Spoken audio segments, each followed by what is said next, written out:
जब संपूर्ण वैभव होते हुए भी प्रभु श्री राम का मन व्याकुल था, तब गुरु वशिष्ठ के ज्ञान ने उन्हें विषाद से बाहर निकाला। सुनिए बकुल जी की वाणी में।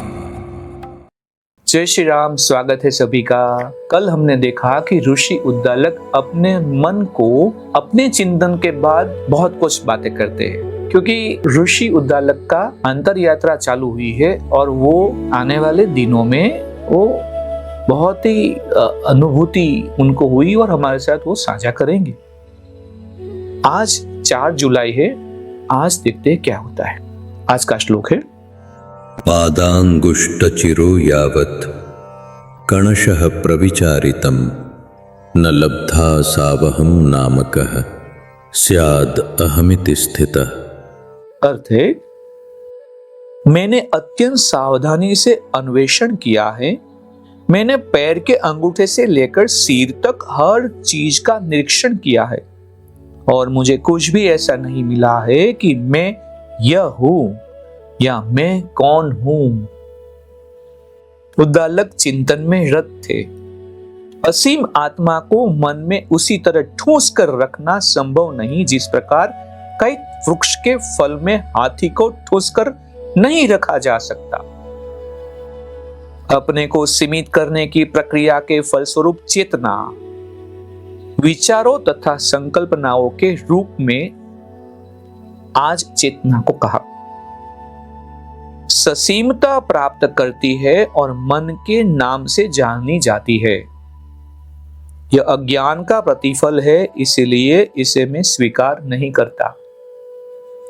अहंभाव बच्चे की अज्ञानजन्य संकल्पना मात्र है और उसमें वही विश्वास करता है जो सत्य का अन्वेषण नहीं करता। मैंने अत्यंत सावधानी से अन्वेषण किया है।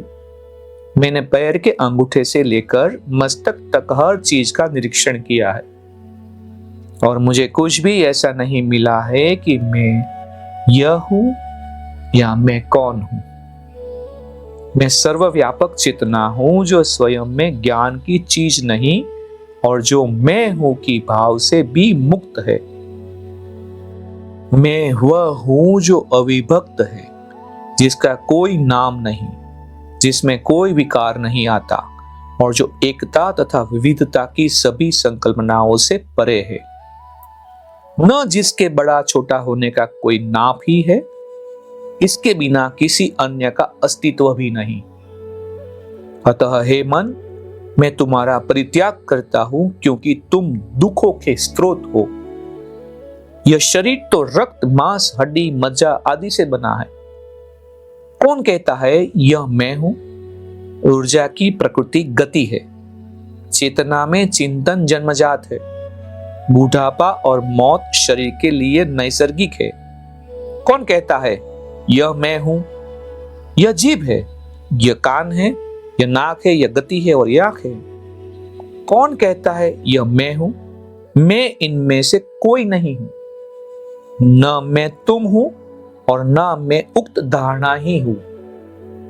मैं केवल असीम चेतना हूं, विशुद्ध और स्वाधीन हूं। मैं सब कुछ हूं या मैं कुछ भी नहीं। ये दोनों एक ही सत्य की अभिव्यक्तियां है। हाय, लंबे समय तक मैं अज्ञान द्वारा सताया गया। सौभाग्य से मैं जान गया हूं कि इसी ने मुझे आत्मज्ञान से वंचित रखा है। मैं अज्ञान का अब कभी शिकार नहीं बनूंगा। जिस प्रकार पहाड़ की चोटी पर स्थित बादल कभी बंधा नहीं होता, उसी प्रकार मैं दुख से बंधा हुआ लगता तो हूं, पर मैं हूं उससे स्वतंत्र। आत्मज्ञान के अभाव के फलस्वरूप अहंभाव उत्पन्न हुआ, परंतु अब मैं अहंभाव से मुक्त हूं। शरीर इंद्रिया आदि नष्ट हो तो हो, मुझे उनसे कुछ लेना देना नहीं। नेत्र कान आदि मेरी इंद्रिया विषयों से संपर्क करती है तो करे, पर मैं कौन हूं जो कहूं कि मैं देख रहा हूं, मैं सुन रहा हूं आदि। नेत्र कान आदि इंद्रिया विषयों से स्वभावतः संपर्क करती है, किसी पूर्व कारण के नहीं। उनका संबंध सुख दुखात्मक स्मृतियों से परिचालित नहीं होता, बल्कि विशुद्ध होता है। अतः हे इंद्रियों, अपना कार्य बिना किसी स्मृति से परिचालित हुई करती रहो। यह स्मृति या बद्ध मानसिकता कोई तथ्य नहीं, यह असीम चेतना से न भिन्न है और न स्वतंत्र ही। इसलिए इसे सरलता से दूर किया जा सकता है। करना यह है कि इसे चेतना में पुनर्जागृत न होने दिया जाए। अतः हे मन, इस विभिन्नताओं की धारणा को छोड़ो और असीम चेतना से अपनी स्वतंत्रता की अवास्तविकता का बोध प्राप्त करो। यही मोक्ष या मुक्ति है। आज बहुत ही खुशपम वाली सुंदर बात, और यहां पे विराम लेते हैं।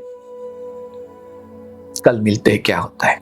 जय श्री राम। इस ज्ञान यात्रा में हमारे साथ बने रहने के लिए चैनल को सब्सक्राइब करें और बेल आइकॉन दबाएं।